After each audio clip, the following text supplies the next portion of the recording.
Hey everyone, welcome to Around Virginia, the new video show we do here for VirginiaPreps.com as we cover high school football around the state, or at least attempt to.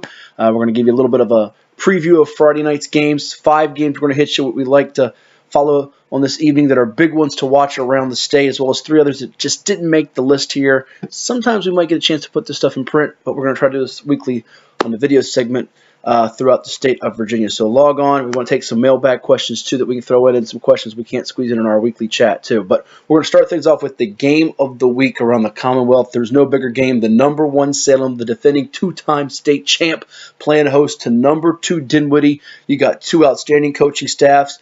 Billy Mills leading the way for Dinwiddie. Stephen Magenbauer guiding Salem as they look to get back to the title game, much like Dinwiddie, who's got the big-time stud recruit in this game, and Kevon Pope, the Ohio State commit, playing linebacker, also catching the football on offense.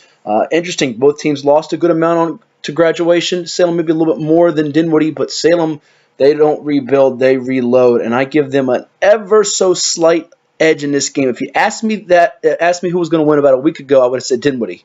I've kind of gone back and forth. I like Dinwiddie yesterday, I like Salem today. Right now, I'm leaning towards Salem. They're at home. I think the defense playing just a smidge better than Dinwiddie, despite the fact Dinwiddie's got some great defenders with Josiah Williams, Kevon Pope. You wonder about the quarterback position for Salem. No more Noah Beckley, but I think they'll get the ball, get it done, running the football, and they do have Viante Tucker on the outside. Dinwiddie's got to figure out a way to stop him. He was huge in the first half of last year's state title game at William & Mary in Williamsburg. And do remember, Dinwiddie had some struggles defending that passing attack of Smithfield's a week ago, though they've been putting up points in bunches. So I think this is going to go to the wire, something like 30-27. It should be a great game for those that attend out at Salem. That's the game of the week in the state, no doubt about it, no bones about it.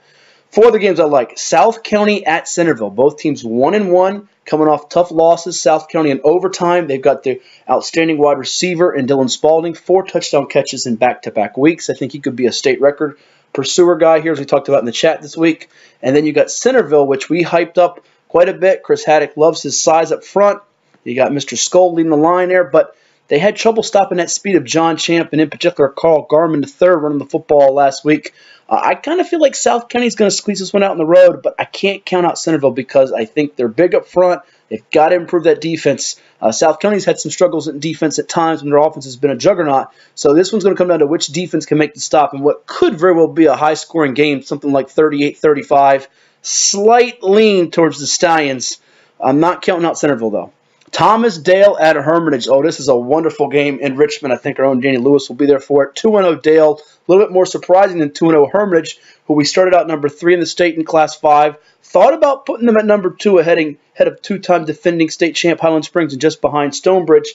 Of course, Mateo Jackson had the big interception to seal the deal for Hermitage and the Panthers in that win over Highland Springs in the opener. They're 2-0. Strong defense here. Dale's got the prolific offense, at least right now, for they just clobbered LC Bird, which never gets clobbered in football. At least it hasn't been clobbered in a long time. Perennial power there. Chris Tyree, the sensational sophomore running back who's got a boatload of offers already, class of 2020. I'm going to lean with Hermitage at home. I think it'll be a little bit lower scoring. However, this game creeps into 28 or above category. Dale can pull it out and go to 3-0. They have moved up the charts in our Class 6 rankings. I think they started out at #9. They're #5 right now, just in front of Manchester and just behind a couple of the Northern Virginia teams. You got, of course, Westfield up there, as well as South Lakes, another high, potent attack there up in Nova out of Reston. A Saturday game we talk about now, Freedom out of Woodbridge taking on Lake Taylor. I've been told I'm dissing Freedom a little bit, not giving them enough love. They're not in the top 10. Well, folks, guess what? If Freedom wins this game, they will find their way in the top 10 somehow, some way. It may be unfair to a team that's #9 or #10. Say in Ocean Lakes, say they beat Tallwood and they drop out. This would be a signature type of win for Daryl Overton's Eagles.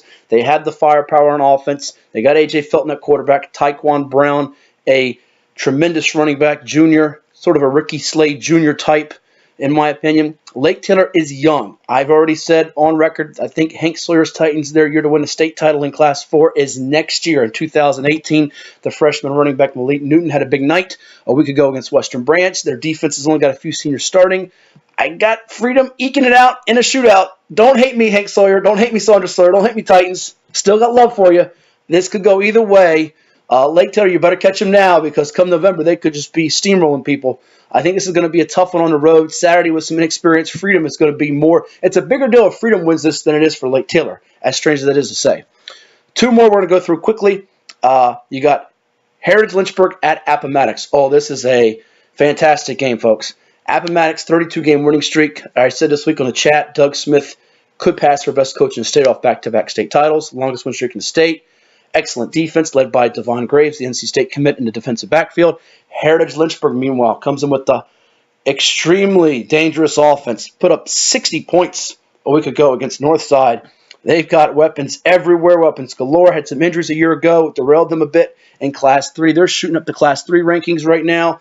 I've got Heritage Lynchburg snapping the streak. I know Appomattox has some offensive weapons with Javon Scruggs and Graves at wide receiver. I'm not sure they'll control the line of scrimmage and run the ball and keep the Heritage Lynchburg offense off the field. I got Heritage Lynchburg by a touchdown to 10 points. Should be a dandy. And then we're going to close it out here. All right. That was the last game. That was 5. Salem Dinwiddie, South County Centerville, Dale Hermitage, Freedom Lake Taylor, and Heritage Lynchburg Appomattox. I misspoke, folks. I apologize. 3 of the games that just missed the cut. Broad Run at Woodgrove. Neither one made the top 10. Broad Run in 5, Woodgrove in 4. Broad Run is now in it. They are moving on up. I plan to see them hopefully in early October live. Seen a little bit of film when they take on Booker T. Washington in Norfolk. Coach Matt Griffiths, he's got a really good offense and a back that's going to be special. I think they get this win on the road. Woodgrove, though, stunned me a week ago by beating Massaponax and shutting down that triple option the way they did. So Woodgrove, you can put yourself in the top 10 with the win at home. Amherst at Blacksburg, another one. Cole Beck and Blacksburg taking on Amherst. This might be a matchup of 2 teams that we see making noise come playoff time. Blacksburg coming off the state title. Both teams don't want to suffer that multiple loss here in September because both have plans of getting a high seed for the postseason. Blacksburg in 4, just like Amherst now, so they could end up meeting each other in the postseason. And then Stewart's Draft at Riverheads, another one that just missed the top 5 cut of games this week. Stewart's Draft, they lost a ton to graduation, but they're still very good right now. Xavier's gun, a big factor for them on both sides of the ball. And Riverheads moved into the number 1 spot. A lot of people on the message boards felt like they would be down this year. Robert Castro's team is never down. They're back in number 1 after George Witt's loss a week ago, albeit close to Fort Chiswell. I think this one can go either way. I'm really conflicted on who wins this game.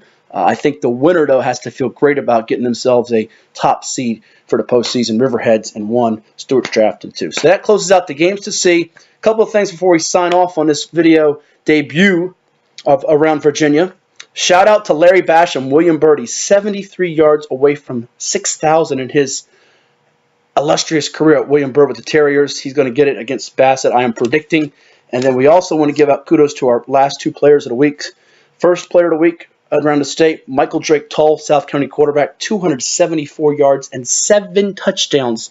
I know it was against Langley, but 7 touchdowns, insane. And then Elijah Davis, that unbelievable ball carrier for Heritage Lynchburg, 13 carries, $165, 6 touchdowns. Did it in just a little bit over 2 quarters of work in that 60-0 shutout of Northside. So there you have it. We want to take your questions in the mailbag. Hit me up on Twitter at Hatfield Sports. Also, email me, hatfieldsports@gmail.com. You can find me on the virginiapreps.com message board. And we'll do another weekly chat probably next Wednesday, the 13th of September. Enjoy your Friday night and your Saturday football, your college football, your NFL on Sunday. And don't forget to tune in every Saturday, 10 a.m. to noon, ESPN Radio 94.1, High School Sports Talk presented by virginiapreps.com. Yours truly, co-hosting alongside the coach, Ed Young. Call in and give Coach Young a hard time at 757-687-9494. You can ask him anything you want. You have my permission. Give him a hard time. Enjoy your football weekend.